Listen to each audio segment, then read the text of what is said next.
FIR கொடுத்துருக்காரு. அதுக்கப்புறம் வந்து நம்ம மெடிக்கல் பர்சன் ஜெயசேகரன் வந்து நம்ம கிட்ட வச்சுட்டாங்க.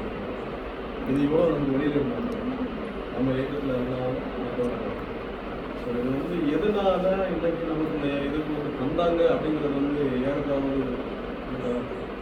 இந்த உதவி நமக்கு எப்படி எதனால வெளியிலேருந்து கிடைச்சி இதனால கிடைச்சி அப்படின்னு யாருக்காவது ஒரு இருக்கா யாராவது சொல்லுங்க. நம்மளோட செயல்பாடுகள் நினைச்சுதான் நம்மளோட உண்மையிலேயே சொல்லணும்னா இதுல பெருசா சொல்லணும்னா நம்மளோட பொதுக்குழு சேர்ப்பு கடமை அவங்களால என்ன முடியுமோ அதை அவங்க நிர்வகிச்சுக்காங்க. இப்போ இவங்க நிறைய கொடுத்தாங்க அவங்க நிறைய கொடுத்தாங்கன்னு யாரையும் மூர்த்தியை கொடுத்தாக சேர்ப்புல பாராட்டி ஆகணும்.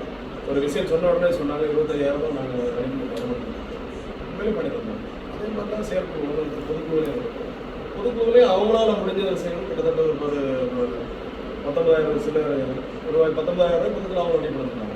இது என்ன நான் நினைக்கிறேன்னா இயக்கத்தோட ஒரு வளர்ச்சியை தலைமை சேர்ப்புல பண்ற விஷயம் மாதிரி அவங்க இருந்து அவங்களோட காரியங்களை அவங்க நல்லபடியாக பண்ணாங்க. யாரையும் வந்து அதனால நம்மளோட இயக்கத்தின் சார்பாக என் சார்பாக அனைவருக்கும் உண்மையிலேயே நன்றிகளையும் வாரத்துகளையும் பாராட்டுகளையும் பெரிய விஷயம். அது இன்னைக்கு வந்து நாகராஜனா இருக்கட்டும், இல்லை பன்னீர்செல்வமா இருக்கட்டும், இல்லை கருமசா இருக்கட்டும், இல்லை அர்ஜுனனா இருக்கட்டும், இல்லை வில்சன் சாஜியா இருக்கட்டும், இல்லை அந்த டீமுகளாக இருக்கட்டும், எல்லாருமே வந்து அவங்க பாட்டுக்கு அவங்க தனிப்பட்ட முயற்சியில் அதை யாரும் அதை மறக்க முடியாது. என்ன சொல்லுங்க, உண்மையிலே அது பெரிய விஷயம். வாழ்த்துக்கள். பண்ணிடுறேன் எல்லாருக்கும்.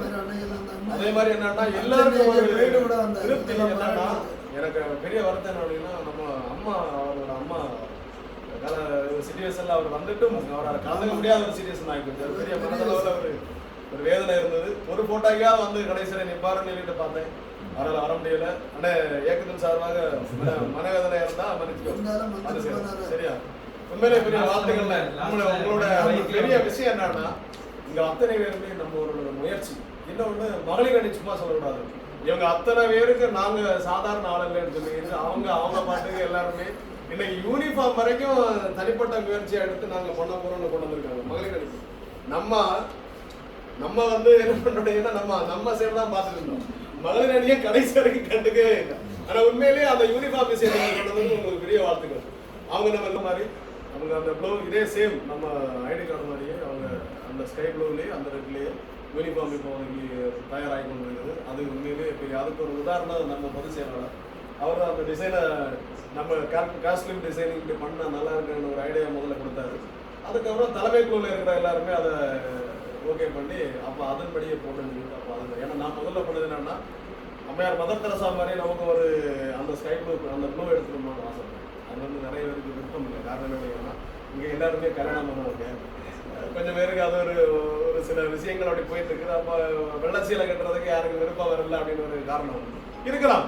கண்டிப்பா இப்போ நம்ம அதை குறையா நம்ம சொல்ல வரல. அது அவங்களோட கருத்து. அப்போ அந்த கருத்துக்கு நம்ம அவரை எடுத்து அவங்களுக்கு அதை செயல்படும்படி உங்களை உண்மையிலேயே வாழ்த்தணும். நன்றி. சூப்பர். சரியா? அது மீட்டிங் அடிக்கடி போடுறீங்க. நான் அந்த குரூப்ல பார்த்துட்டு இருக்கிறேன். வளர்ச்சியின் அடுத்த கட்ட நடவடிக்கை கேட்டு பண்றீங்க. உண்மையிலே பெரிய விஷயம் தான். அது இது ஒரு சாதாரண விஷயமா சொல்லக்கூடாது. ஒரு 10 வருஷமா இந்த இயக்கம் எப்படி இருக்கும், 10 வருஷத்துல நடக்க வேண்டிய விஷயங்கள் நம்ம அந்த 11 மாசத்துல 11 மாசம் 27 நாளையில நம்ம பார்த்து 10 வருஷமா பண்ண வேண்டிய விஷயத்த 11 மாசம் 27வது நாளையில நம்ம பார்த்துட்டோம். ரெண்டா இல்லையா? இயக்கம் வளர்ச்சி அடைஞ்சிருக்கான்னு கேட்டா என்னை பொறுத்தவரை இயக்கம் வளர்ந்துருக்குன்னு தான் சொல்றேன். அதுக்கு காரணம் என்னன்னா இருக்கிற பொதுக்குழு சேர்ப்புகளோட நடவடிக்கைகள்